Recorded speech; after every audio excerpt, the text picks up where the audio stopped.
Recording is not on. Yeah, so we are up and over on Facebook yet again. Good evening to all. In continuation of All India Forum for Right to Education. Just Shashank, wait for a minute. Yes, sir. Professor Jagmohan, has you started the recording? Yes.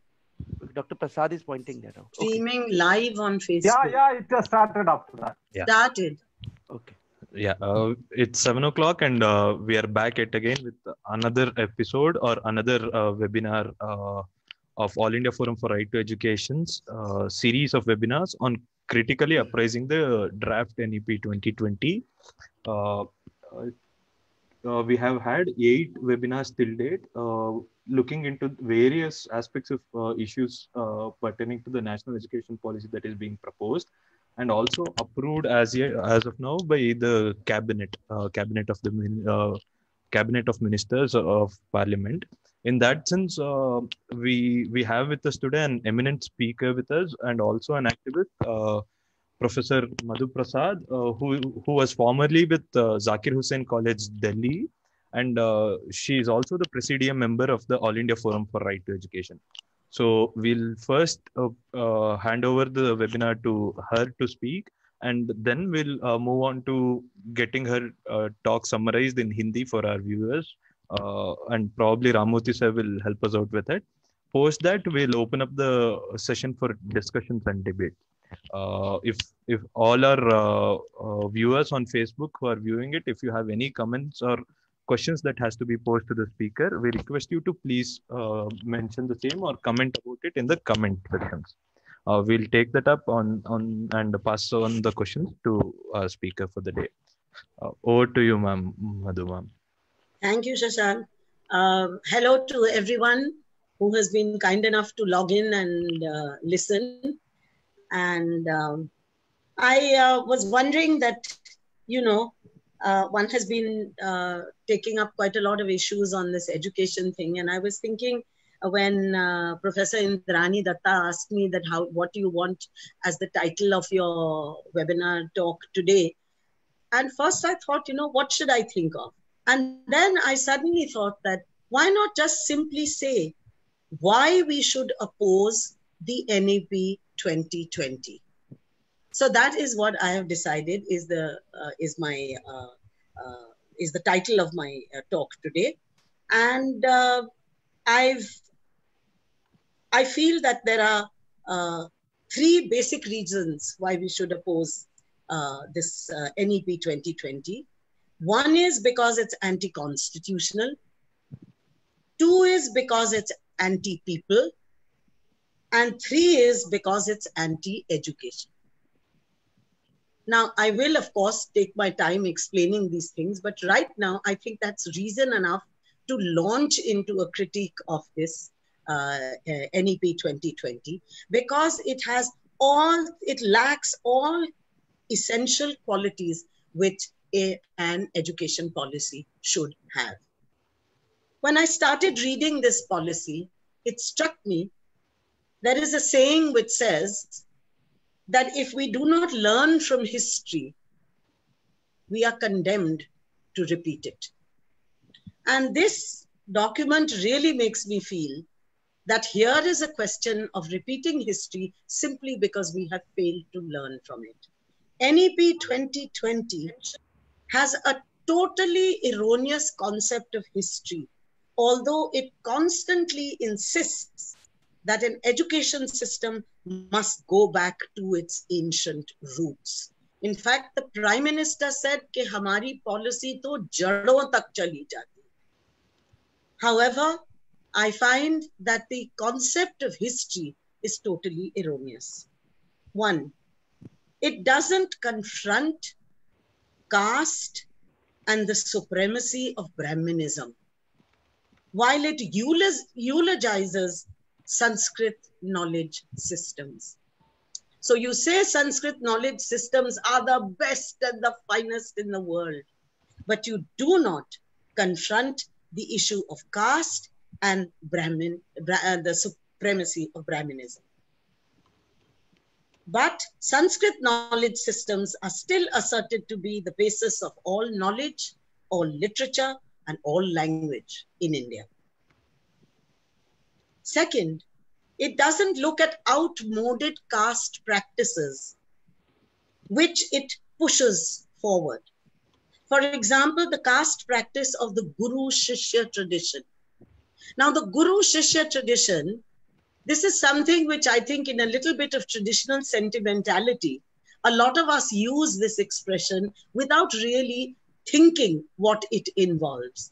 The Guru and the Shishya, or rather the Shishyas, lived with the Guru. This made it very clear that the Shishyas had to be of the same caste as the Gurus. Otherwise, there was no way in which they could live together. And the Guru was actually training them in the ideology and the practices of caste life and caste responsibility. Another thing which they use very often is the idea of Vidya Dan. We are all very used to the idea of knowledge as a right, because this is the modern concept of knowledge which we have been using for at least 250 years. And we think of knowledge as a right. But here we are told that Vidya is a dan. It is an act of charity given by the Guru to the Shishya. Clearly, this means then that the student has no right. You can't question an act of charity. That would be ill-behaved. If somebody gives you 10 rupees or 100 rupees, you're not going to say, why didn't you give me 500 rupees? You're going to say thank you and go back with it. You will accept the dan. And that is the whole nature of dan, that it is accepted. And along with this, the final blow to their inability to understand history is the fake ideology which they are putting forward. And I'm very carefully using the word fake to coincide with the way we're talking of fake news these days. Fake ideology of one nation, one tradition. Unfortunately, we are one nation with multiple traditions and multiple racial, linguistic, regional, etc. characteristics. And yet it is true that we are one nation. And we are not one nation because we have only one tradition. Least of all are we one nation because Brahmanism is our only tradition.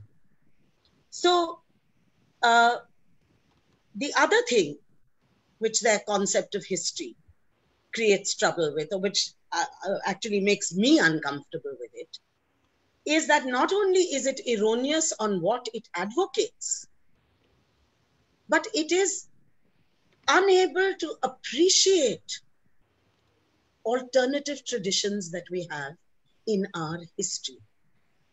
For example, there's a lot of talk in this document about Nalanda and Takshashila.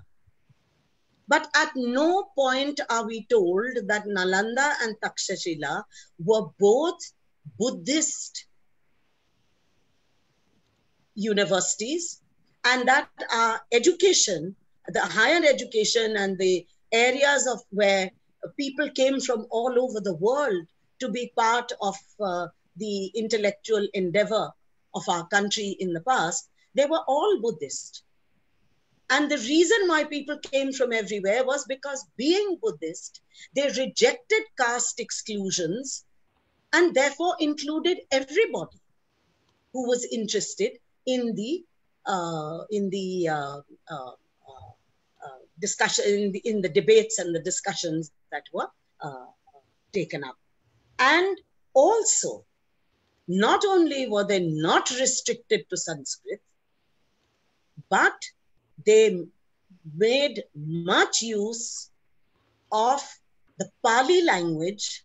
Most of their work was in the Pali language, and they delved deep into the Prakrit traditions of this country, including tribal traditions and so on.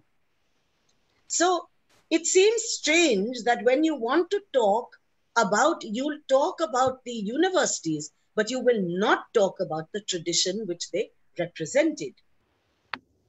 Of course, as can be expected, there's complete silence when it comes to the medieval period, when it comes to the very powerful medieval Sufi, Bhakti, monotheistic traditions, which played such a big role in democratizing ideologies, philosophies, poetry, and music in this country in that period. Completely ignored, as though it did not exist. They talk about Sanskrit knowledge systems and then come to the present and the future. There is also a complete neglect of very important traditions which the Mughals, particularly the Mughals, cultivated and fostered. One of these had a very close relationship with issues of education. The madrasas of the Mughal period were in fact the only genuine schools of higher learning, because in these Persian schools, as the British would later call them when they talked about them in the Hunter Commission report of 1881, the madrasas were in fact schools of higher education which were predominantly attended not by Muslims, but by Khatris and Kayasts. Hindus were the dominant people who participated in the madrasas which were influenced by the Mughal court and its culture, because that was their only access to higher education. They could not access higher education in the Brahmanical tradition. So they accessed higher education through the madrasas, and they went on to become very significant and important contributors to the Mughal and native courts, that is the non-British courts of India, where they functioned as very major and important administrators. And they played a very important role there. But there is no mention of all of this. There is another thing which is very important about the madrasas, which I think we should never forget.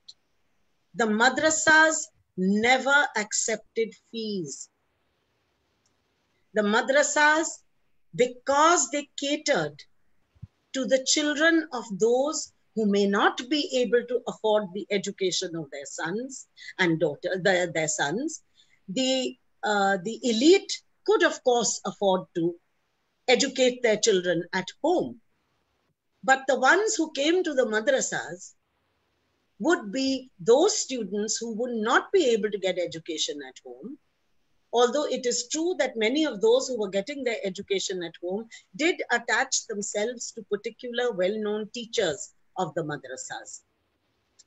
But so at madrasas, not only did they not charge fees, they used to provide stipends to those students who did not have or who came from families which could not afford to contribute at all to their education. This was to ensure that the students did not have to leave their education and look for jobs simply to stay alive, simply to have a source of revenue. Now, these are all things which are going to have quite an important impact on what happens to education later. But it is surprising then that this whole history of ours, this whole history which is so rich and so so communicative to us for the kind of issues that even today we are facing in education, that it surprises me that they should have simply left it out. And I think it's only prejudice which keeps it out, not absence of this knowledge, because this is all common knowledge. I have not done some very heavy research. I have done some research, but not very heavy research on this. And yet I was able to find these simple things. The other history, which I find that they neglect completely, is colonial history. This again, I'm very surprised because they should have been aware of what happened to Indian education during the colonial period, and also how the struggle for Indian education changed in the process of the freedom struggle, and how it is through the freedom struggle that we came to the ideas of education which are there reflected even in our constitution. And so I think that if we ignore our history, as I said, to repeat it again, we are actually condemned to repeating it. And that is a problem. Because as far as the British were concerned, although many people today, once Britain actually began to colonize completely and we became part of the empire, India's history changed. India's history was the history of the victors. And there is this popular idea that the British are responsible for modern education having been introduced in India. And whatever aspects of modern education we have are all things that we have acquired from the British. Well, one thing I did tell you already, which we have not acquired from the British and which actually existed before the British and which was even introduced in our modern educational institutions before the British began to introduce them, was the idea of open admissions. That is, admissions open to people, irrespective of their financial status and irrespective of their religious status. So this was something which already existed. But one thing which is important for us is that the East India Company, when it actually began to formulate an education policy, and it is interesting because this is the first education policy in India, which is actually the product of a trading company. The East India Company was a trading company, and they are responsible for the first attempts of the British to have an education policy in India. What they did was that they had their education, interestingly enough, was focused on, guess, literacy and numeracy. The East India Company was interested in setting up or having education being given to a few years of education being given to students, to young children, which would be numeracy and literacy. This would, of course, be funded by the village community itself. They would not be providing too much funding for it. The village community would be in an Atmanirbhar status, would be contributing themselves to the education. And the reason for why this education was done by them was because the British were interested in having people educated enough to give them the data of the size of their land holding and to understand that they were required to give tax, and they would have to record the ownership of their agricultural land, because this is the period when, with the arrival of the British and the settling of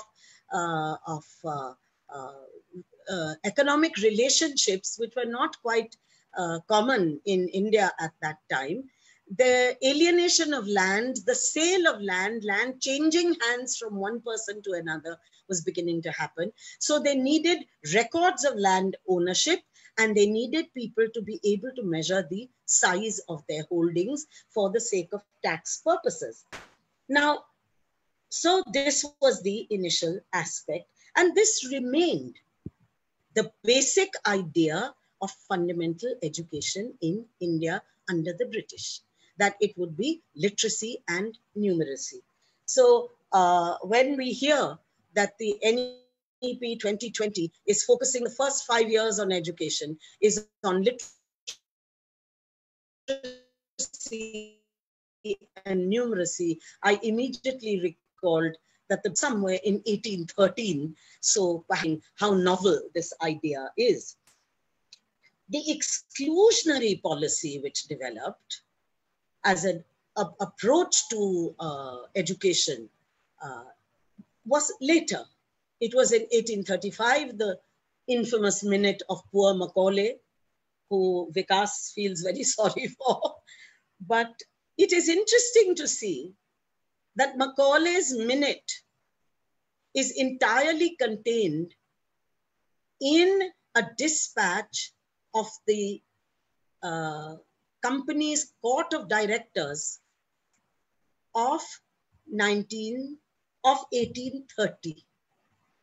1830, that is 5 full years before Macaulay's minute comes out. The idea or the basic structure of the education policy is already given there. It is said that we want to create a set of elite Indians who will be trained in English, in European science and European literature, in the English language. And they will be the ones who will communicate between us and the wider mass of the Indian people. And they will be provided this learning so that they can function as this for us in this way. Now, the idea was to create an elite, but unfortunately, and I'm sure the model of this was certainly based somewhere on the Mughal bureaucracy and administration, which had a lot of people, local people involved, a lot of people from different communities and different regions in the administration. But unfortunately for the British, what they ended up creating was not an elite. What they ended up creating was a Babu culture. Because in the British administration, there were the jobs that were available to natives, and I'm specifically using that word, were for the clerical level staff. People with no real power or decision making, but people who were there who were able to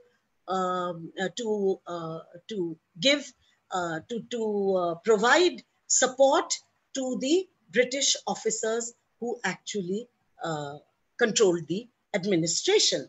Now, this Babu culture is again very interesting because it shows you that the word Babu was used by the British as a derogatory term for baboon, because it was supposed to make fun of the natives, of the Indians who were being trained to mimic their foreign masters. They were being trained to mimic their foreign masters, and hence the use of this term. And this was typical of the colonial period, that you first created a character, the Babu, who spoke in English, dressed like an Englishman, etc., etc. And then you made fun of him for having done what you were doing. This was the typical thing of colonial subjugation. Even after the British Crown took over from the East India Company, I think it was in mid 1860s, if I remember. And then even you had, between 1860 and 1912, you had the lowest level of public investment in education was in India under the British rule, lower than anywhere else in the world. In 1860, and it had its effect on Indian education. In 1860, the gap between the two most advanced nations for education, that is the United States and Germany, and India, the gap between them was a little over 2 years. So the difference between the most advanced of the European nations and India in terms of education was about 2 years, 2.5 years, a little over 2 years. But by the time that I think it was somewhere in 1950, or maybe, no, not 1950, a little before that, it was before independence. The gap had moved to a difference of 7.8 years. So that was the way Indian education went down as the British failed to invest sufficiently in India's education system, although they started out with a country which was also already fairly highly educated at one level, okay? And it's surprising then, it is sad then, that despite this data being available, the NEP talks glibly, very glibly, of focusing attention on limited outcomes and job orientation, and not on infrastructural or pedagogical inputs. If they had looked at the colonial period, they would have understood that a job orientation ties students to the need for earning their own living.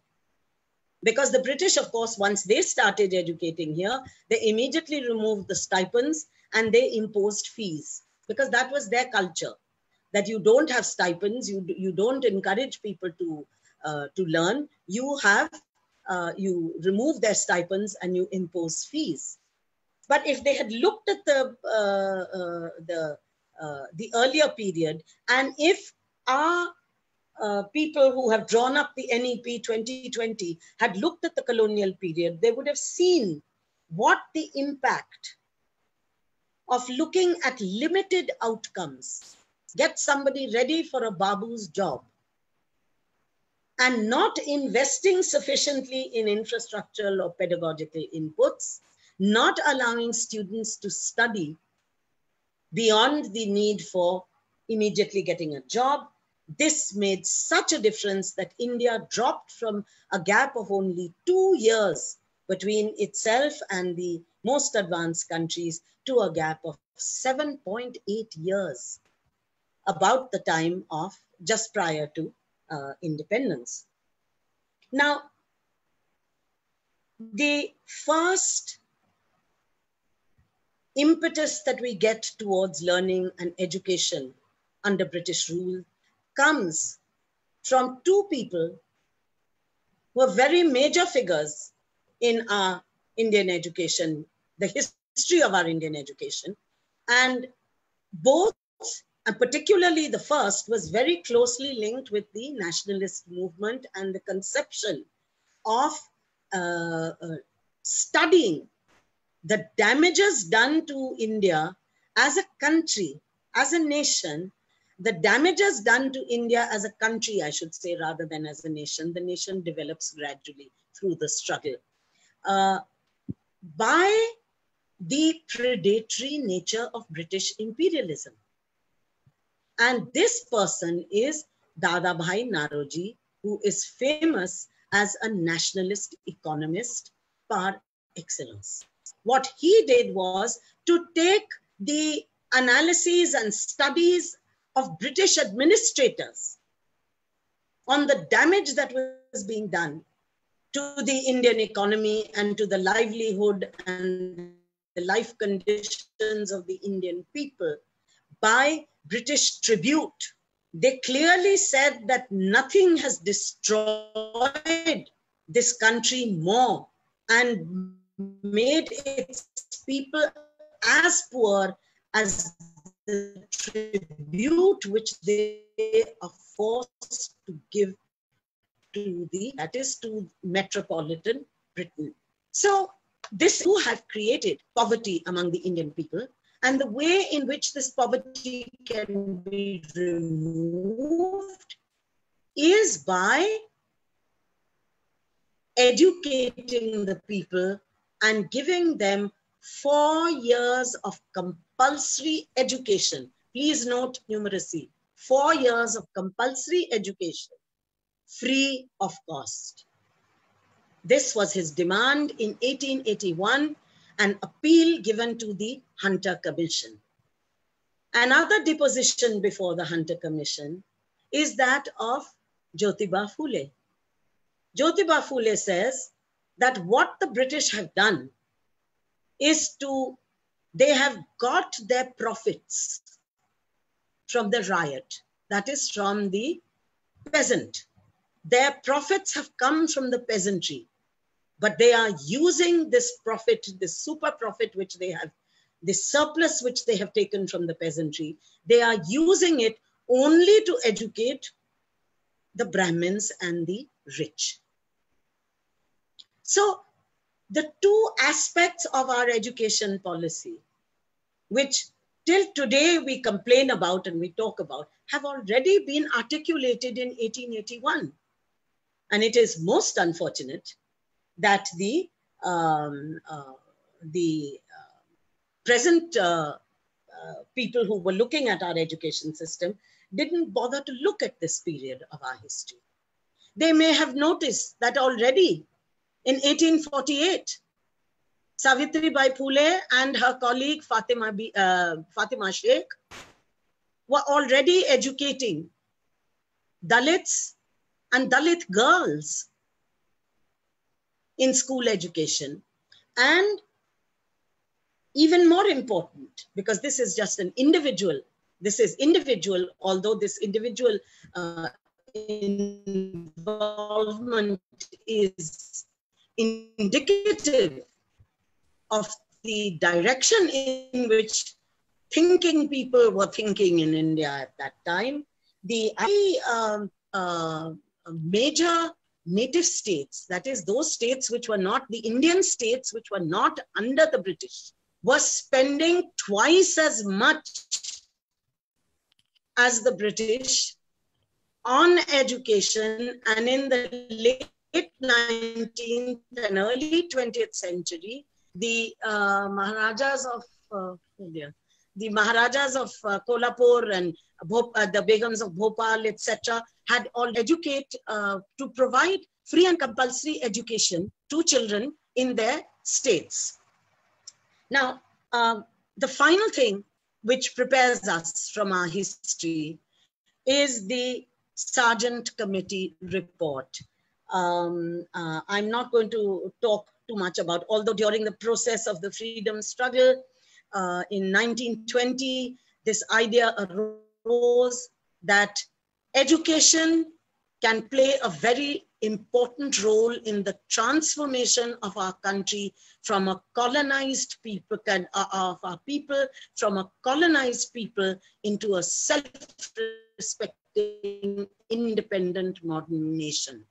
And this was the call given in 1920 when they said that when the Indian National Congress, when they had their conference, it was said that institutions and set up nationalist institutions, and the name of Bhagat Singh and his comrades are involved with this kind of movement. And then in 1938, after the Wardha conference, the report of the Wardha Committee actually tells you that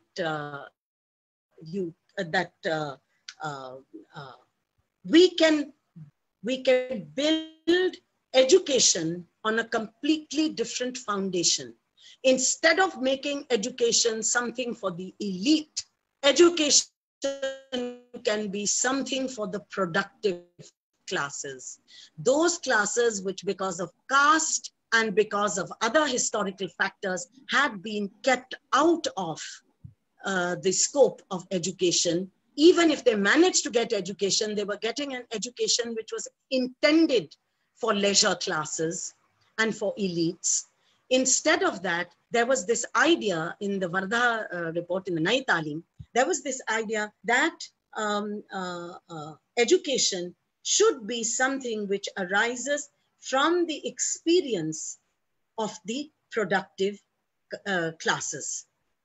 And Therefore, it was said that education must be, as they called it, that is education minus metric minus education minus English plus craft. 8 years of education was recommended minus English plus craft, because it was believed that through craft you would be able to train students. You would be able to open up a world of knowledge to students through craft, through productive activity. Now, unfortunately, while our present NEP talks a lot about vocationalizing and saying we are from class 6 itself, we will provide students with the choice. This famous choice of subjects which is being offered to students is a choice which is embedded in vocationalization. That is, you have the choice to leave one kind of study and go into vocational education. But these people make no mention in their report of the Nai Taaleem or the Wardha Conference and the Wardha concept. I believe some people must have complained to the minister, because day before yesterday, in some statement that he gave to the press, he talked about Gandhi and the Wardha Conference for the first time. But I don't think he knew what the Wardha Conference meant or what Gandhi intended, because their idea of vocationalization is completely related to lowly paid caste-based occupations. And since they have already changed the child labor law to allow children under the age of 14 to participate in family labor and family enterprises, I am not surprised that at the age of 9, they would like children to get a little training in the carpentry or the kumar or the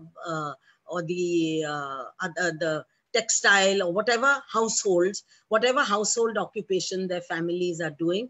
To get involved in that, some training can be given to them in school on that basis.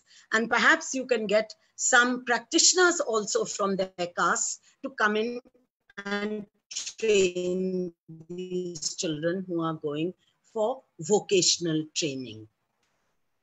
Now, this vocational training, the choice is made possible, something which they call an exit entry system. The NEP calls it an exit system because I do not really understand.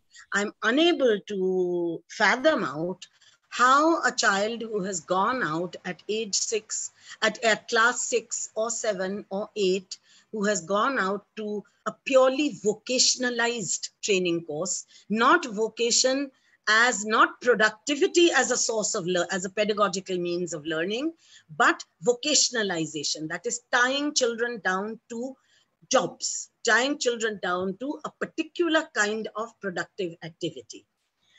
Now, with this, we find that how do you get back into any other kind of education? Because it is the skills that you have. You're given a certificate saying that you have completed knowledge of so-and-so skills by so-and-so age. So if you decide, let's say at the age of 10, in class 7, you decide to opt out and go for pottery or for carpentry or for textile weaving, etc., then that is the skill that you have acquired. And when you come back, nobody's going to allow you to go into science. Nobody's going to allow you to go into mathematics. Nobody's going to allow you to go into the humanities or into literature, which really there's no reason to stop. But it's not going to be allowed because they have said at another point in this document that are right up to the end of higher education, the skills that you will be expected to have acquired will be documented. And I am quite certain the entry point, if you want to re-enter, you will only be matched with those skills at which point you exited. So I think this is definitely an exit strategy for children from school. Now, the NEP also talks of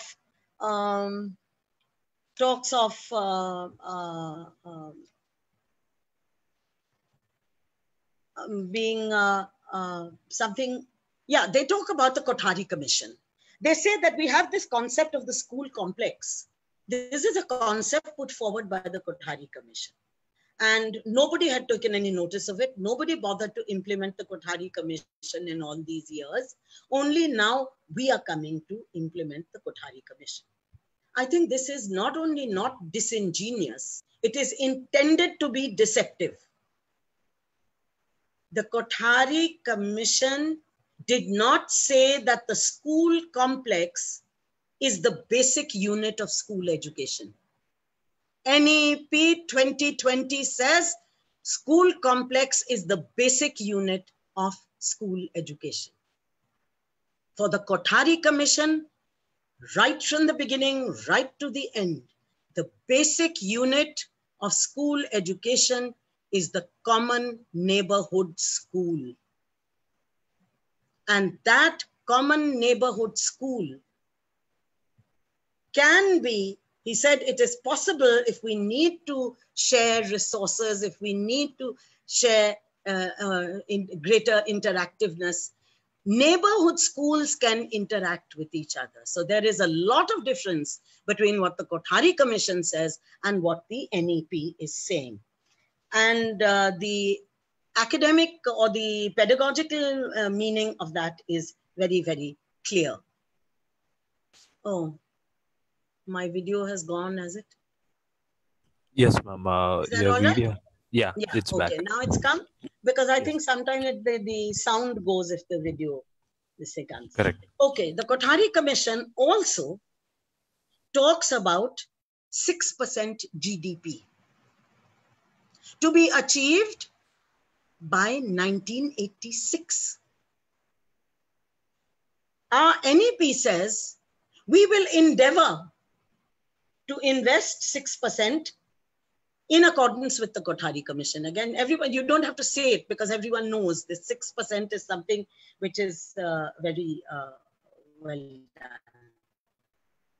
But of course, there is no deadline for this 6%. No deadline given. And let us not forget, this is the same government which cannot provide its state governments the promised compensation for the loss of taxes by the states through GST. They are unable to provide state governments with compensation which is due to the state governments. Part of the GST implementation, they are unable to provide that because they say, where do we get the money? You borrow and get that money. They are claiming that they're going to give 6% to education. I think we need to take it with a pinch of salt. Besides which, they should also be telling us not just 6% if you want to resonate with the Kothari Commission. Kothari said 6% by 1986. So you have to compensate for these 34 years in between. Not a word of that. Now, in this way, we find that the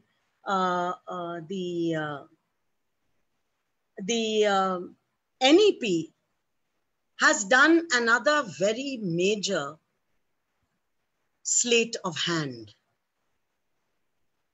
They had said earlier that we will extend the RTE Act to 3-year-olds on the one hand and to 18-year-olds on the other hand. This seemed as though they were accepting that education is a right under the Constitution, a right which at the moment is given because of the limitations of the RTE Act, is given only to 6 to 14-year-olds, that they are going to extend this right to from 3 to 18-year-olds. But surprise, surprise, There is no mention of RTE. There is no mention of extension. There is no talk of education as a right. So what happens to the Unni Krishnan judgment? What happens to the 86th Amendment in 2002? And what happens to the Right to Education Act of 2009? All these have the Unni Krishnan judgment of 1992 started this by saying, 1993 started this by saying that education is a fundamental right, because education has to be linked with the right to life.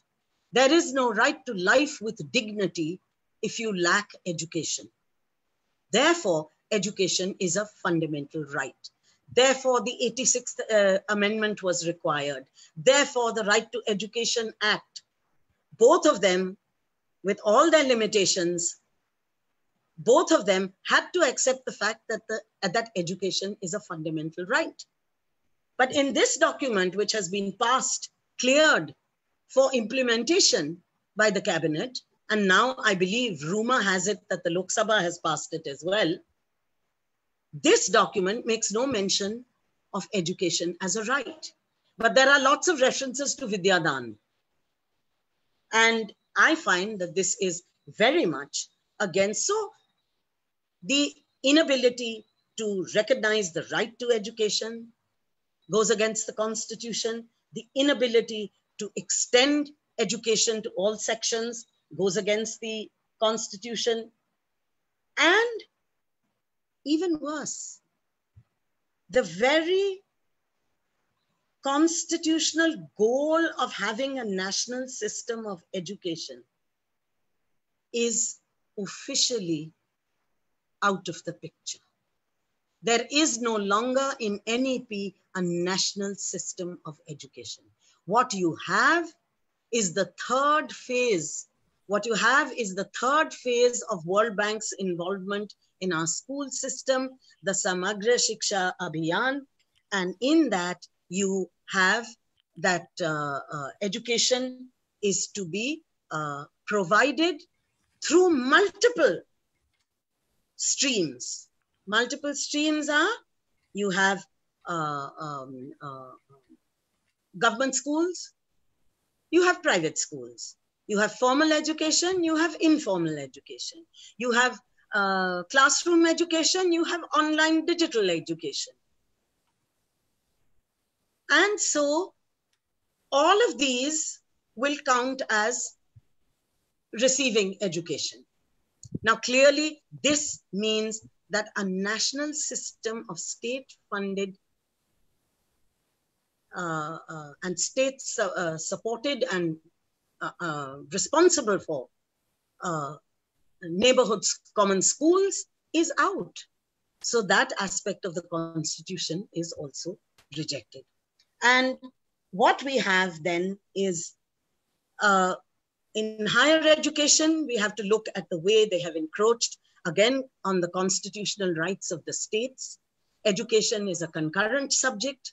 The states have the right to decide on their own, on establishing their institutions, what are the norms, etc., for establishing, for regulating, or for closing down institutions. All this job has been taken over by centralized so-called independent bodies, which will regulate, which will set up, which will accredit, which will assess whatever is happening in any of the states with education.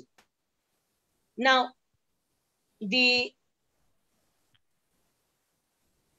other important feature which I want to talk about on this question of encroaching on the rights of the states. The language policy in the NEP is a disaster. It is very difficult to catch hold of any aspect of it.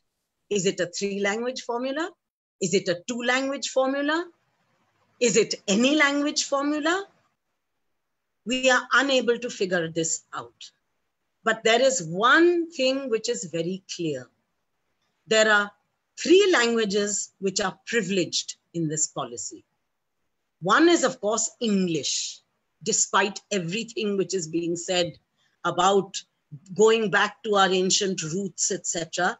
And the other thing is Sanskrit and Hindi.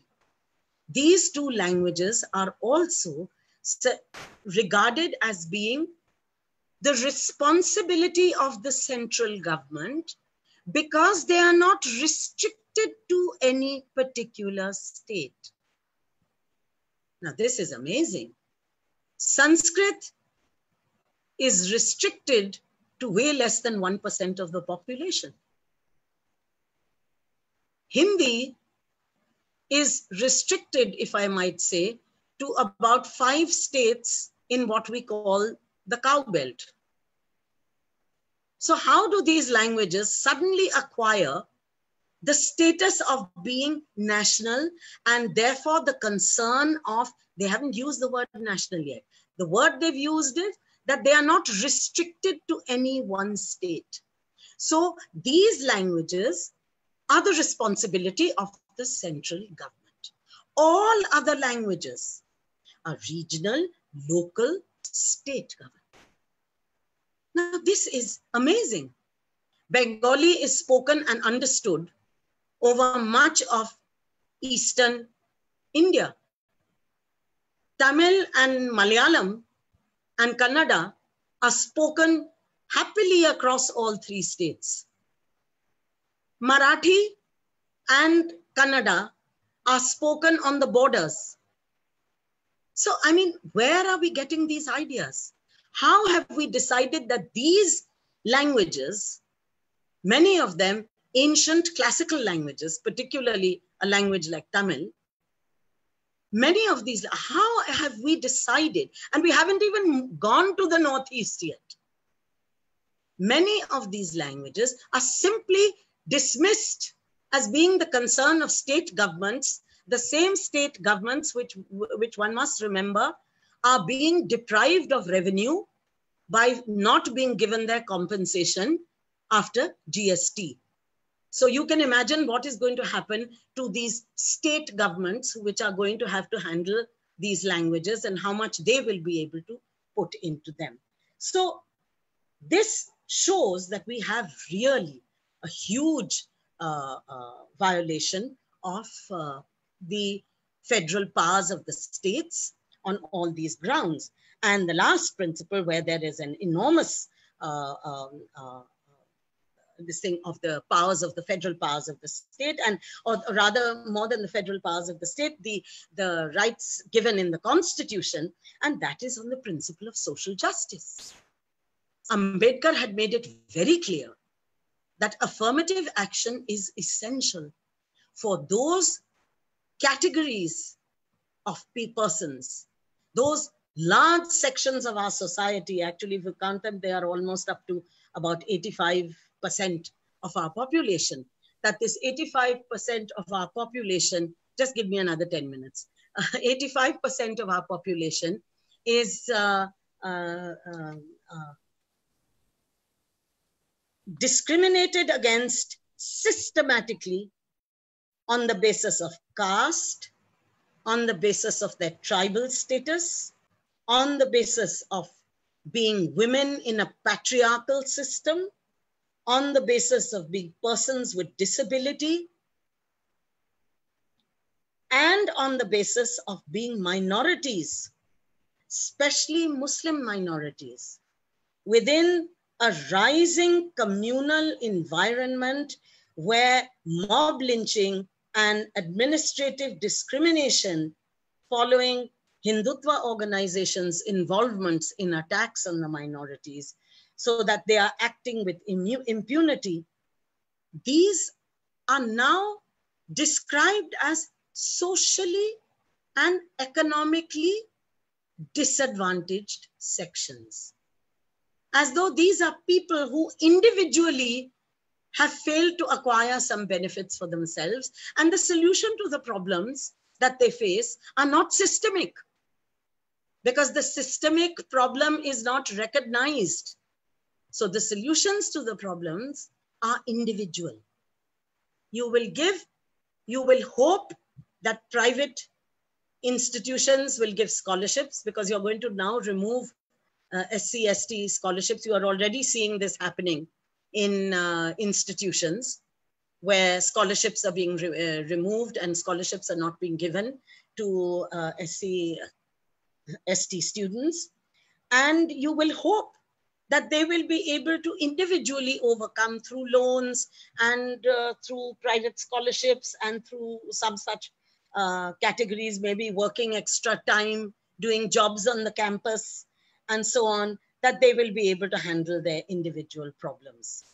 Now, the tragedy is that even today, with the reservation and social justice policies in place, only 6%, about 6% of people from these categories are able to complete 12th class. So you can imagine what is going to happen to them once reservation and all this is removed. So for us, this constitution is very important. Not because it cannot be changed or it's an unchanging or a permanent document or anything of that kind. Whenever you talk about the constitution, they say, oh, the constitution is 70 years old, it needs to be changed. No, the constitution draws the line at the basic freedoms which are available to every single citizen of this country, irrespective of caste, creed, religion, gender, etc. So the constitution can only be improved upon. You have to protect those rights and you have to improve upon the rights. But if you try to violate the rights or diminish those rights or take away those rights, then this constitutes a threat to every citizen of India. And the fact that we have these fundamental rights includes within these fundamental rights, we also have the right to fight for the protection and advancement of these rights. Please take note of the anti-CAA movement, which was happening just before the pandemic. And please take note of the way the government is behaving since the pandemic in arresting people who were active in that movement. And you will realize that once again, there has been a huge violation of our democratic rights, because if we have democratic rights and liberties, then we have the democratic right to defend them and to struggle peacefully in their defense. The final 2 points that I want to make relate to the fact that the NEP is anti-people. The NEP is anti-people because it, as I said, wants to restrict 86 to 90% of our population. That is those who are not included in the 6% that clear 12th class. That section of our population is sought to be reduced to mere literacy and numeracy, and therefore to caste-based occupations or lowly paid jobs, if at all. Now, how is this exclusion done? I want to point out that this exclusion is done by a very devious strategy. They have introduced in this NEP a concept of merit alone. These words are used repeatedly in this document. Merit alone. A concept of merit alone has been introduced, which is a spurious and standardized concept, which is based on centralized assessment mechanisms that are tailored to favor it, creating thereby the deception of a level playing field. There is a centralized assessment pattern which extends across the country, and all people who want to achieve merit according to this standard, whether they are privileged or whether they have been discriminated against for centuries. They will be free to compete on this level playing field. It is a joke.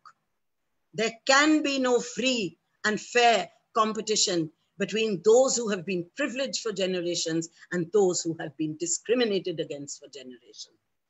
Whether that is women, whether that is persons with disability, whether that is SC, ST, OBCs. So this idea, the marginalized us, we are told, are left free to compete. We don't want this competition.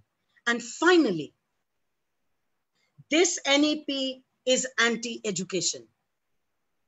And I will quote from here, from a very fine French philosopher, a man called Michel Henry, who has written a critique of the assault of neoliberalism on knowledge in a work which is very appropriately called Barbarism. He says neoliberalism is a barbaric assault on education. And why is it a barbaric assault?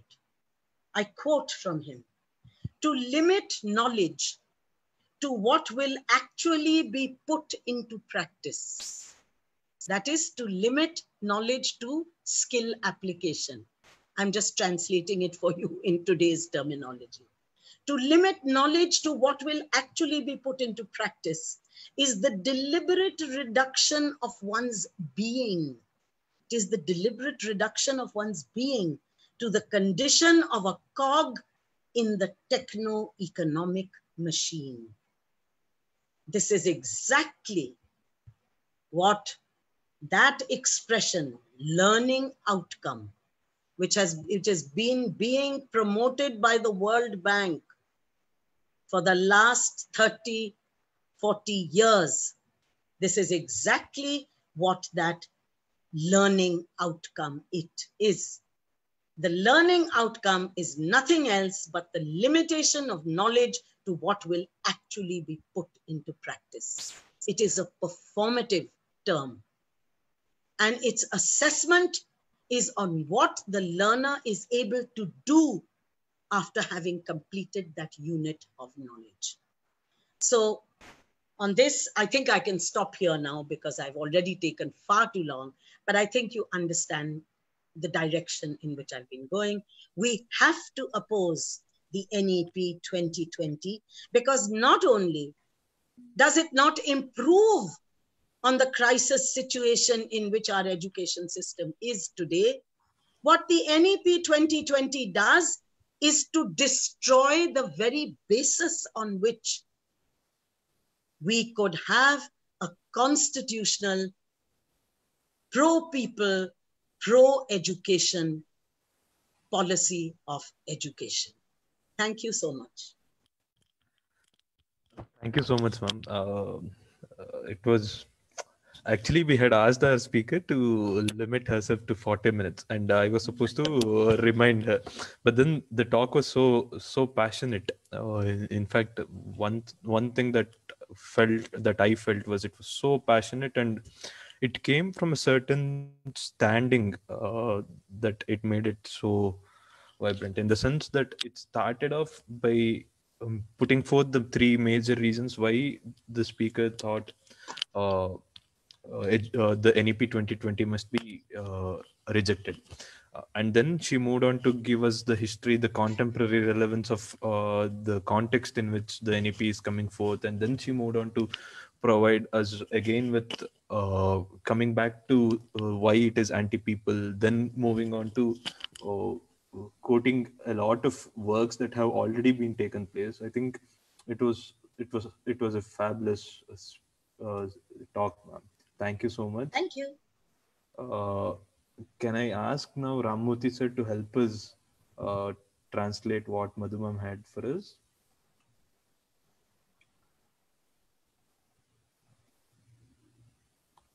Rammurthy sir, if you could unmute yourself and help us with translations.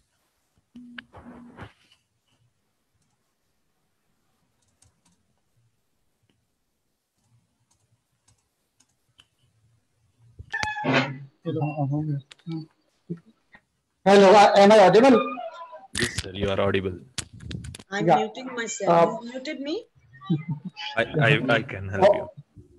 Yeah. Okay, good evening, लाल सलाम and जिंदाबाद सभी को। मधु जी ने बहुत ही जो है एक शक्तिशाली और सबको झकझोर देने वाला जो भाषण दिया है, इसको अनुवाद में मैं कोशिश करूंगा कि इसके साथ न्याय किया जा सके। उन्होंने मुख्य रूप से अपनी जो भाषण है या टॉक है उसका विषय ही ये रखा था कि हमें नई शिक्षा नीति 2020 का विरोध क्यों करना चाहिए, या उन्होंने कहा था या इसे हमें क्यों रद्द करना चाहिए, निरस्त करना चाहिए। तो इसके लिए प्रारंभ में उन्होंने 3 मुख्य कारण बताए जिनकी वजह से इस नीति का विरोध करना चाहिए, इसे रद्द करना चाहिए। नंबर 1, ये जन विरोधी है। नंबर 2, ये संविधान विरोधी है। तीसरी बात उन्होंने बताई कि ये शिक्षा विरोधी भी है। तो ना तो ये संविधान के अनुसार है, ना लोगों की आवश्यकताओं के अनुसार है, और ना ही शिक्षा की आवश्यकताओं के अनुसार है। तो इस बात पे उन्होंने बहुत विस्तार से ऐतिहासिक और संवैधानिक संदर्भों में बात की है। तो मैं थोड़ी थोड़ी सारांश रूप में दोनों बातों को लेने की कोशिश करूंगा।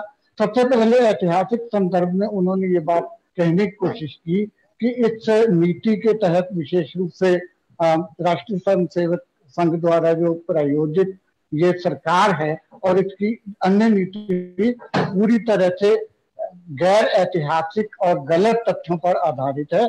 ऐतिहासिक रूप से पूरी तरह से झूठ भ्रमित करने वाली और गलत तथ्यों को सामने ला रही है। मतलब उन्होंने 3-4 एग्जाम्पल दिए जिनका मैं जिक्र करूंगा।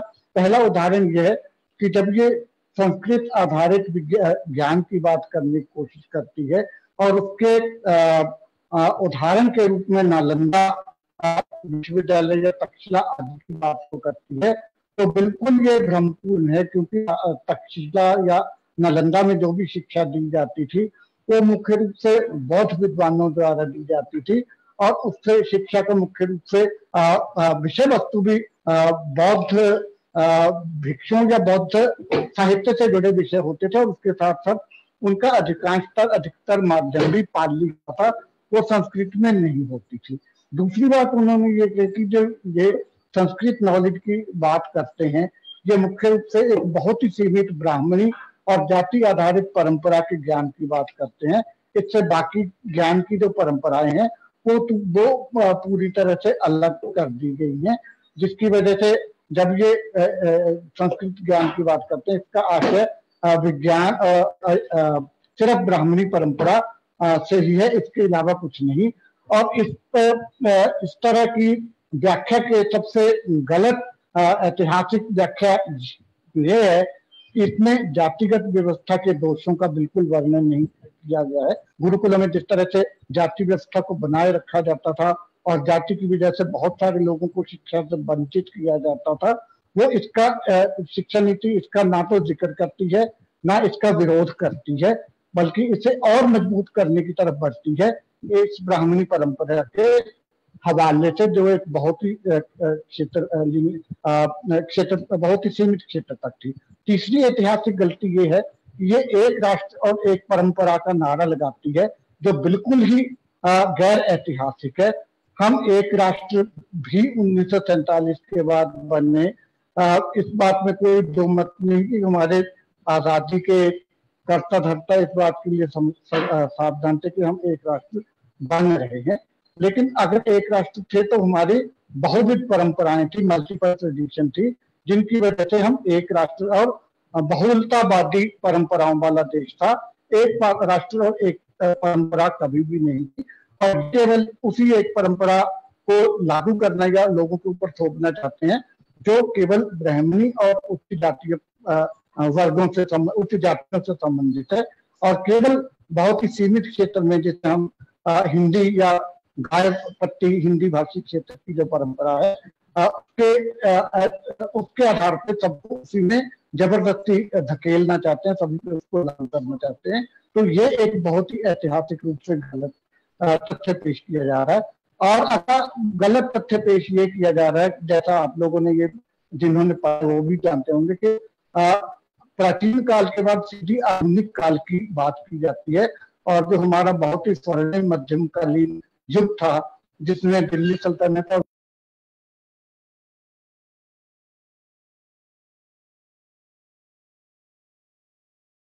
I think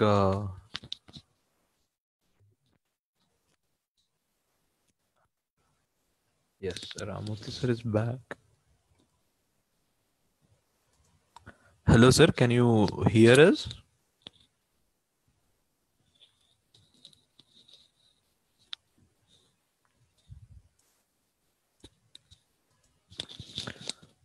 Ramurthy sir, are you able to hear us?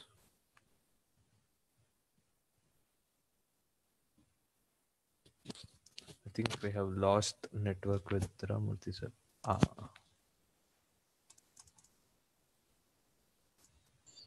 Okay. Sir, the last. Am I audible now? Yes, sir, you're audible. Yeah. Yeah. Last part. Okay.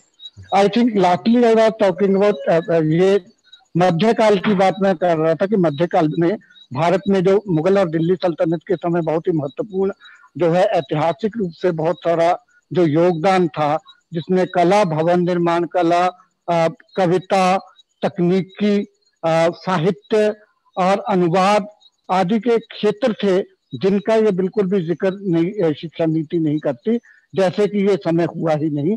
इस तरह से शिक्षा का वर्णन करते हुए उस समय की जो मदरसों की व्यवस्था थी, जो कि धर्म के आधार पर लोगों को विभाजित नहीं करती थी, जिसमें हर एक लोगों को बिना किसी शुल्क के लिए, बिना कोई फीस लिए दाखिला दिया जाता था, और जो बहुत अच्छे ढंग से उच्च शिक्षा तक ले जाती थी, उसका ये बिल्कुल जिक्र नहीं करती है। और ये बिल्कुल ऐतिहासिक रूप से अस्वीकार्य है, इतिहास के साथ बिल्कुल इतिहास को नकारने जैसा तथ्य है। इसके अलावा आपने एक बड़ी महत्वपूर्ण बात की कि ये जो विद्यादान का कॉन्सेप्ट है, ये भी अपने आप में गैर लोकतांत्रिक और गैर बराबरी का कॉन्सेप्ट है, क्योंकि विद्यादान आप किसी दूसरे की दया और उसकी जो है एक चैरिटी या उसके द्वारा किए जाने वाली आपकी सहायता पर निर्भर कर रहे हैं, वो आपको आधिकारिकता या एक राइट बेस्ड अप्रोच नहीं देता। तो इसलिए क्योंकि वो उसको सीमित लोगों तक रखने चाहते हैं और लोगों को बराबरी या लोकतांत्रिकता प्रदान नहीं करना चाहते, इसके लिए वो विद्या को सिर्फ दान ही के रूप में रखना चाहते हैं। और दान के बारे में ये स्पष्ट है कि वो दान देने वाले की मर्जी है, उसने कितना देना है और किसको देना है। अतः इससे ये भी स्पष्ट है कि शिक्षा किसको देनी और कितनी देनी, ये भी निर्धारित करेंगे। फिर इसके बाद आपने औपनिवेशिक पीरियड के बारे में काफी बात की, और उसका मुख्य आशय ये था कि औपनिवेशिक काल में भी ब्रिटिश सरकार केवल न्यूमरेसी और लिटरेसी यानी कि शिक्षा और पढ़ना लिखना और हल्के फुल्के गणित के कौशलों को ही विकसित करना चाहती थी, क्योंकि उन्हें ऐसे ही लोग चाहिए थे जो उनके हल्के फुल्के पढ़ने लिखने के काम में आ सकें, जिन्हें वो बाद में बाबू कहते थे। और उन्होंने विस्तार से बताया कि बाबू बबूल से लिया गया शब्द है, जो एक तरह से ऐसे पढ़े लिखे लोगों का मजाक उड़ाने के लिए किया जाता था, और उनसे अपेक्षा की जाती थी कि वो जो पढ़े लिखे अंग्रेज हैं केवल उनकी नकल मात्र कर सके, उनसे आगे ना बढ़ सके। तो उस दौरान उन्होंने विस्तार से बताया कि किस तरह से अंग्रेजी सरकार ने भारतीय शिक्षा पे बहुत कम खर्च किया और भारतीय शिक्षा को पिछड़ने के लिए मजबूर कर दिया, और वो 1860 से 1912-13 तक काफी पिछड़ती चली गई, और जर्मनी और अमेरिका जैसे सबसे एडवांस जो शिक्षा के मामले में देश थे, उनसे वो काफी ज्यादा 2 साल पहले पिछड़ी, और करते करते अंत तक आते आते काफी ज्यादा पिछड़ गई। फिर इसी तरह से एनईपी की में जब जिक्र किया जाता है वोकेशनल एजुकेशन का, तो ऐतिहासिक संदर्भ में वो वर्धा तालीम और उसकी सिफारिशों का बिल्कुल हवाला नहीं देते हैं, जिसमें कि एक समग्र जो है व्यवसाय आधारित शिक्षा की कल्पना की गई थी, जो कि सामान्य शिक्षा से के बीच मिश्रित हो। और ये कंसेप्ट उन्होंने वर्धा सम्मेलन में जो नई तालीम शिक्षा था, वो कंसेप्ट, ये अवधारणा सभी के लिए थे, केवल कुछ वर्गों के लिए नहीं थी। तो उसको उन्होंने बिल्कुल दरकिनार कर दिया। और आपने कहा कि बाद में शायद किसी की शिकायत पे अभी वो शिक्षा मंत्री जी हैं, वो गांधी या वोकेशनल वर्धा शिक्षा प्रणाली का कुछ जिक्र कल उन्होंने किसी वक्तव्य में आधे अधूरे रूप में किया। इसके बाद आपने ऐतिहासिक संदर्भ के अलावा बहुत ही महत्वपूर्ण रूप से संवैधानिक पक्ष का उल्लेख किया। संवैधानिक पक्ष का उल्लेख करते हुए आपने 3 बातें बड़ी महत्वपूर्ण रूप से कही कि उन्नी कृष्णन जो जस्टिस उन्नी कृष्णन का फैसला था 1993 का, उसने, उसके बाद 86वें संविधान संशोधन ने, और फिर राइट टू एजुकेशन एक्ट जो 2009 में बना, इन तीनों ने मिलाकर बहुत ही सीमित अर्थों में सही, कुछ सीमाओं के साथ सहित शिक्षा को एक 6 से 14 वर्ष के लोगों के लिए मूल अधिकार के रूप में स्थापित किया था। लेकिन ये नीति इसको मूल अधिकार को बिल्कुल खत्म करने की तरफ आमादा है और केवल इसकी एक तरह से इसको स्वीकार भी नहीं किया गया है कि राइट टू एजुकेशन या शिक्षा का अधिकार कोई मूल अधिकार है। ड्राफ्ट में इन्होंने पहले ये वादा किया था कि हम इसको 3 से 6 तक बढ़ाएंगे और ऊपर 14 से 18 तक बढ़ाएंगे, लेकिन अब उसका जिक्र तक नहीं है। और सबसे महत्वपूर्ण बात यह है कि मूल अधिकार का, फंडामेंटल राइट या मूल अधिकार नामक शब्द का कहीं भी आपको इस्तेमाल एक जगह के अलावा नहीं दिखेगा, और वो जिक्र इनफैक्ट है ही नहीं है। वो केवल जोर सारा कर्तव्यों के ऊपर दिया गया है और शिक्षा को अधिकार के रूप में ये स्वीकार नहीं करते हैं। जो हमने इन तीनों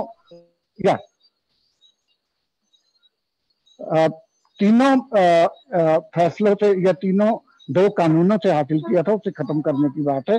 फिर उसके बाद उन्होंने विशेष रूप से जिक्र किया कि जो वोकेशनलाइजेशन की कल्पना इसमें जो व्यावसायिक शिक्षा की गई है, उसका सीधा सीधा उद्देश्य उसके ढांचे से यही प्रतीत होता है कि वो जो गांव के गरीब लोग हैं और जो विशेष रूप से दलित समूहों से संबंधित हैं, उनको उनके ही व्यवसायों तक सीमित करना चाहते हैं।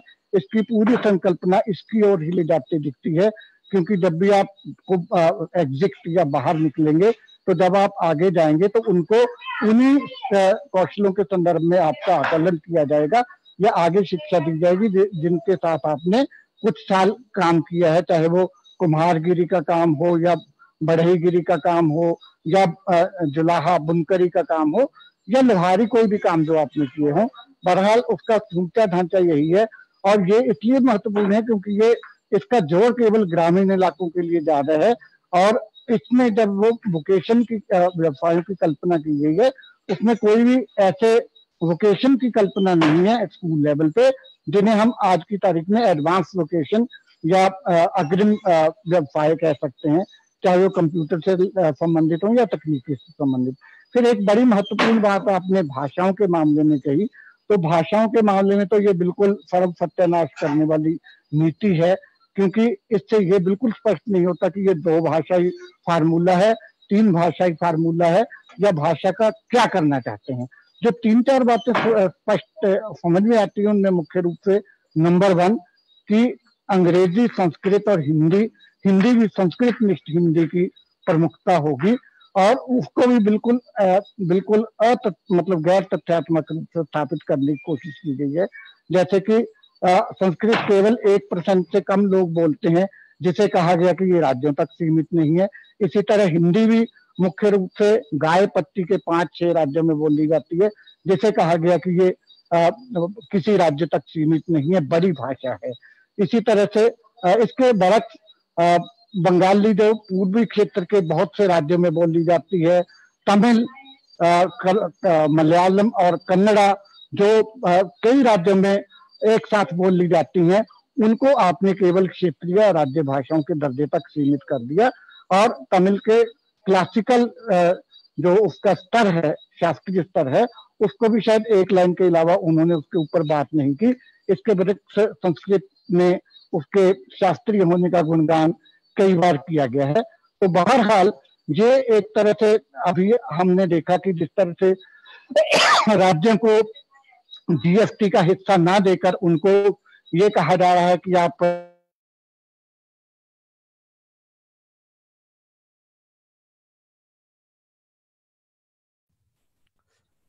Did we lose Ramurthy sir again?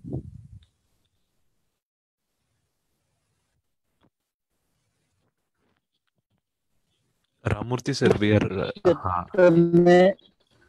राज्य जो है खुद नियम बनाए, अपनी नीतियों का निर्धारण करें और संस्थाओं को चलाए, जो कि अभी के जो प्रस्तावित ढांचा है उसमें पूरी तरह से राज्यों से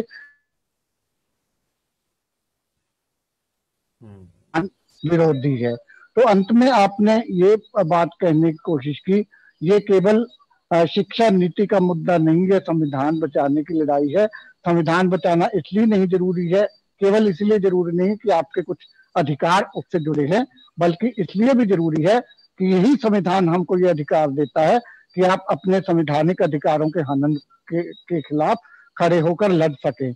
और अगर ये संविधान खत्म हो गया और ये अधिकार खत्म हो गए तो हमारा लोकतंत्र पूरी तरह से नष्ट हो जाएगा और हमें बिल्कुल ये अधिकार भी नहीं रहेगा कि हम ऐसे नियमों के खिलाफ या ऐसी केंद्रीकृत जो एक तरह से तानाशाही है उसका विरोध भी कर सके।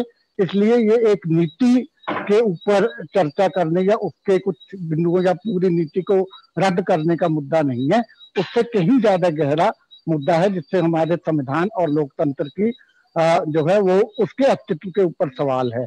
अंत में आपने एक फ्रेंच विद्वान मिशेल ओहियो के कथन के साथ जो है इस बात को स्पष्ट करने की कोशिश की कि क्यों इसको हम शिक्षा विरोधी भी कहें।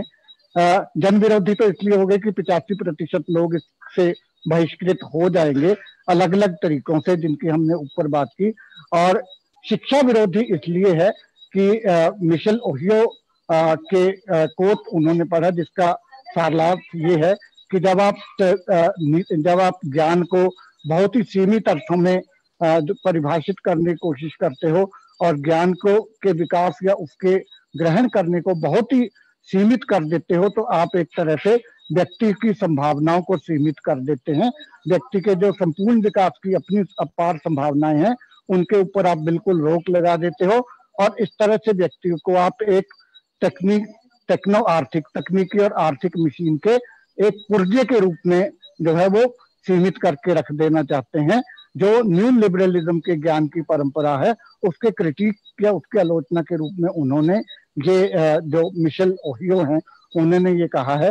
तो इसलिए अगर हम चाहते हैं कि हम हमारी संभावनाएं सीमित ना हो, हमें बढ़ने के अवसर मिले और हम केवल एक तकनीकी आर्थिक मशीन का पुर्जा बनकर न रह जाएं और जिसे जब कोई चाहे लगा दे जब कोई चाहे हटा दे, उस स्थिति से ऊपर उभरे और अपने आप को विश्व बैंक और मुद्रा कोष जैसे संस्थाओं से बिकने से रोक दें, दूसरे मल्टीनेशनल कंपनी की गुलामी से अपने आप को बचा सकें, तो आइए हम सब मिलकर लाजिम तौर पर इस शिक्षा नीति को रद्द करें, इस शिक्षा नीति का विरोध करें। लाल सलाम जिंदाबाद।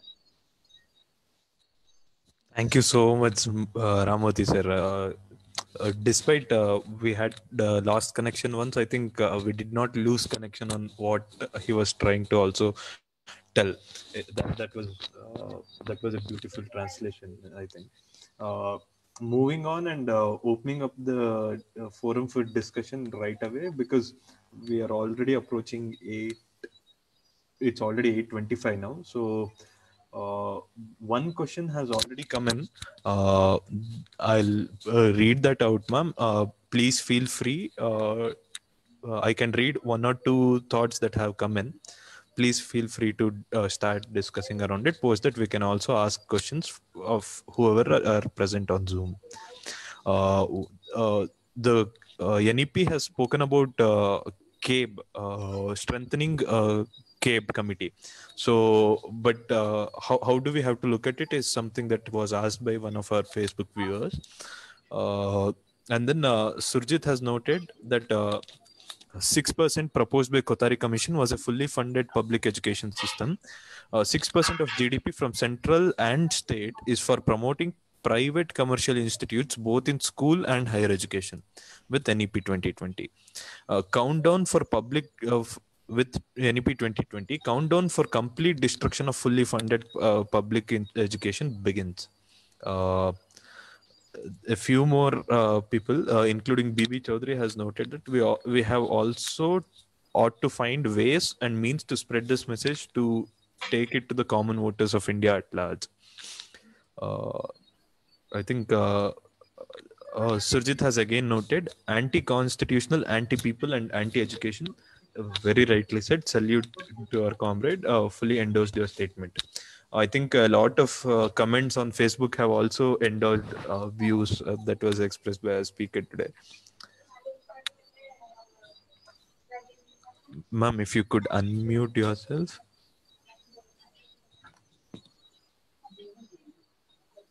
I think the question, which is really a question to start with, is this issue of the strengthening of CABE. Now, the council, this is the advisory board of education, and the CABE committee is actually supposed to be a place where the states, the representatives of the states come in to discuss the education policy. Now, if you wanted to strengthen the CABE committee, then this policy should have gone to the CABE committee. Why was it passed for implementation? Why are the governors being brought in? You are not asking the state governments to help you with implementing this policy. Sorry? I think that was a disturbance. Yeah, okay. The Prime Minister is actually telling the governors to help him implement this policy. He's not going to the state governments. So they have said nothing in the policy about how they plan to strengthen the CABE committee. But if this conduct is any indication of what we may expect from the government in the strengthening of the CABE committee, then I don't think they're going to be strengthening the CABE committee in the ways in which we thought it should be strengthened. That is, giving back to the states the right to put forward their views and to put their decisions, not just their views. It's not just that they have the right to express their views, they have the right to take decisions on these issues of education. But I don't see that happening because they're talking of strengthening CABE committee after having brought in an NEP, which takes away all federal powers from the states. Very rightly said, ma'am. I think even in one of our previous lectures, Prince Gajendra Babu sir also had elaborated on the same issue around the rights of the state and the center, especially in education. One more question is coming in. How is commercialization of education as promoted by this policy will promote corporate RSS alliance? Yeah. This is Dr. Vikas asking. Yeah. You know, I think this is something that we need to look at. The corporate and the ideologically fixed, like Hindutva, the ideologically fixed views and the corporate views have the same approach towards education. They want education to be restricted, to be confined in terms of what is going to be, how it's going to be studied, what the conclusions of that study are, and who is going to get access to it. So on these issues, there is not that atmosphere which the Kothari Commission, for example, gives us, which the Radhakrishnan Commission gave us, where they talked of academic autonomy, the freedom of students and teachers to take positions which may be in conflict with their superiors, but to be allowed to express those positions as long as they fully provide reasons for those positions. That is not what we are seeing here in this document. Here what we are seeing is there are certain things which cannot be said, certain things which cannot be done, and only that which we allow you to do can count as education. I'm afraid that is not education or the furtherance of knowledge. And if we wanted to see anything about this government's attitude towards education and academic autonomy, I think we need to go no further than to see the way in which they and their organizations have responded to the academic community, whether students or teachers or the universities. The way in which they have vandalized universities and libraries, the way in which they are arresting students, the way in which people who have been seen on CCTV have gone and smashed people's heads with iron rods in the Jawaharlal Nehru University campus, the way in which students have been attacked in Jadavpur University, the way in which the students in Hyderabad University, in Banaras Hindu University, we can see how they look at education. For them, educated people and an autonomous academia is for them a threat. And therefore, for us who are promoting, along with people who drew up our earlier education policies, we who are promoting academic autonomy must regard this particular approach as a threat. Because it seeks to silence us. It seeks to, in fact, now they are saying very clearly, just today in the newspaper, it said that there's only a few students who are troublemakers. These troublemakers must be dealt with firmly. The other students are only interested in studying. I wonder what Bhagat Singh would have had to say about this. That students should only be concerned about studying and should not be concerned about the injustice, inequality, and the attitudes which are prominent in society. You cannot be educated if you are indifferent to injustice.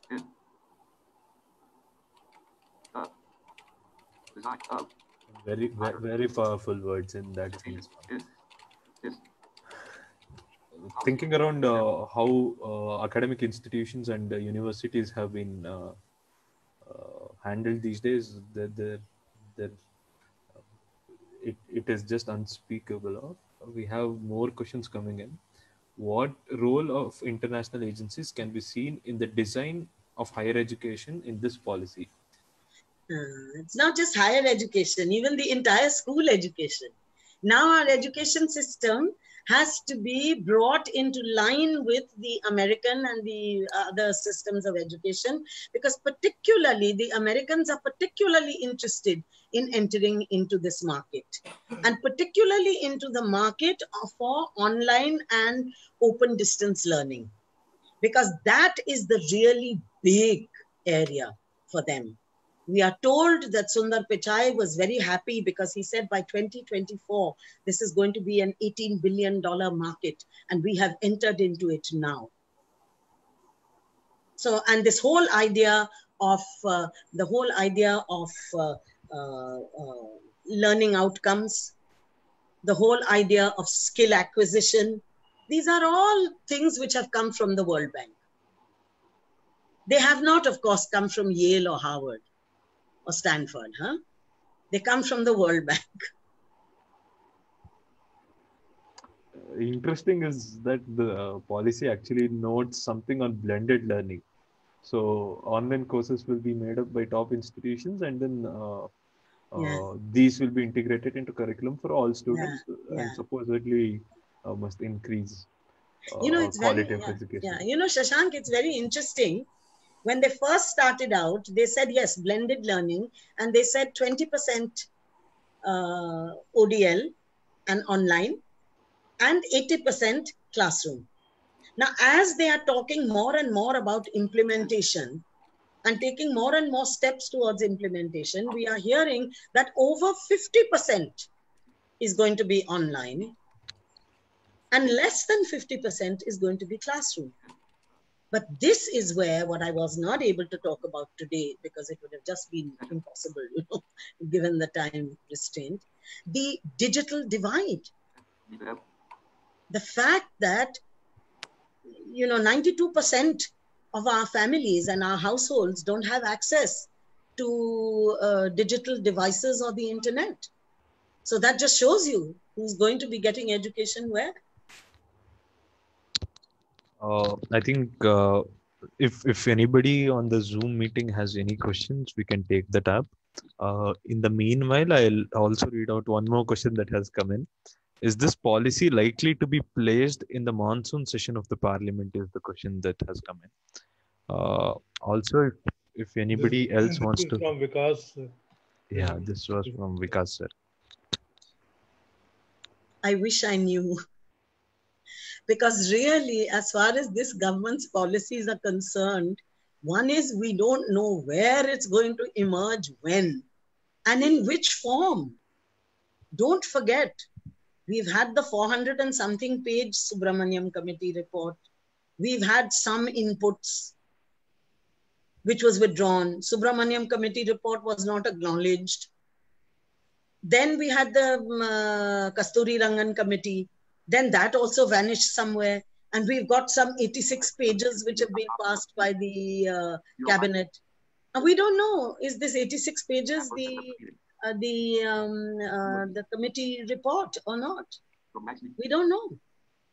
Will something else come? I am quite certain, you take my word for it, the Rashtriya Shiksha Ayog is coming back. Everyone is saying they've withdrawn it. They haven't withdrawn it. They're just keeping quiet about it. No, but the discussion which has taken place that sent the police to the campuses. Yes. So that means they are already preparing it for pushing it through other gates. Yes. Put it that way. Absolutely right. Absolutely right. It's shocking today's statements in the newspaper. Shocking. And particularly in Jamia, they've said the police was so nice. They were so nice to the Jamia students. They smashed up their library. They went into hostels and beat them up. And now they arrested a pregnant student, research scholar. No, Madhuji, Huh. they are right. They are right. Police was nice because more is to be done. It is less brutal than what they think. Yeah. There I agree. Yeah, that level. Like Professor Lakshmi Narayan has asked the question. Interesting one. She has asked if you could give in references to whether students and teachers are allowed from all castes and religions in Takshashila and Nalanda universities of the ancient times. See, Takshashila, and I can get the references from Buddhist scholars, but Takshashila and Nalanda were both Buddhist universities, and the Buddhists rejected caste.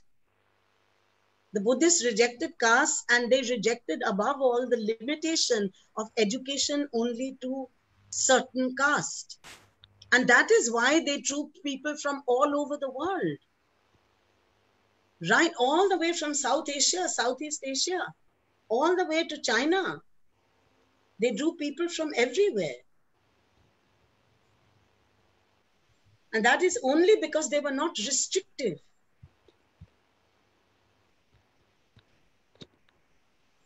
That is why they didn't wanted Amartya Sen to rebuild Nalanda. Because he was the first man to be thrown out. Right. No, but what I'm saying is, it is deceptive. It is wrong to use the names of these universities. No, that is for makeup. Yeah, we must wake. You're right. We must wake up. It's like they do this. They say nothing has happened in 70 years.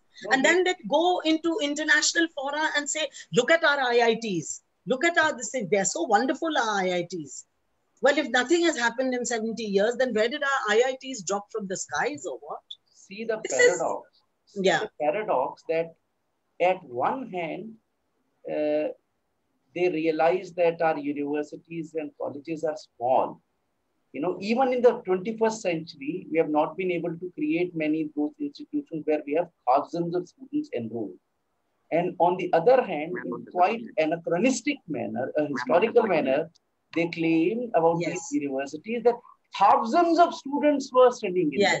Yes. You know, it's such a wrong, I mean, there is no way that one can think of, you know, thousands of people could have flown there was into Nalanda. No PPT, no loudspeaker, nothing, you know, I mean, all these mechanisms that they are thinking of installing CCTV and all that, nothing of that kind. This was not the period when you could have really thought of rather even gatherings of thousands so easily. I mean, leave but apart over the years, mythology over the years that those universities survived, a large number of students came, and they carried the message of these universities right up to China.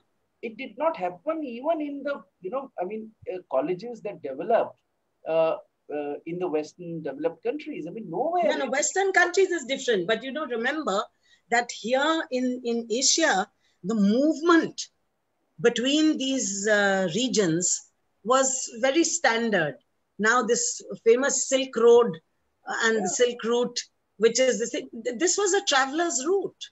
And from the time of Genghis Khan, and even before, the scholars, I mean, I have seen, I have had the good fortune of going to China and seeing the works of those scholars who came and studied in Takshashila and went back and actually reproduced that work for people to study in China. So it was not, while I agree that thousands is crazy, but this is certainly there. I mean, for these people who can think that Takshashila was in South India, this thousand is not. I mean, just 5 years back, they were thinking that Takshashila is in South India. Now they realize that, it's such a historical legacy. I think, Vikas, you're very kind to use the word think there. Because really, when you see the kind of historical bloomers they have come out with, even just in this NEP, I'm not talking about anything else, I'm just looking at the NEP. The kind of bloomers they have come out with, even 13, 14-year-old who has access to something as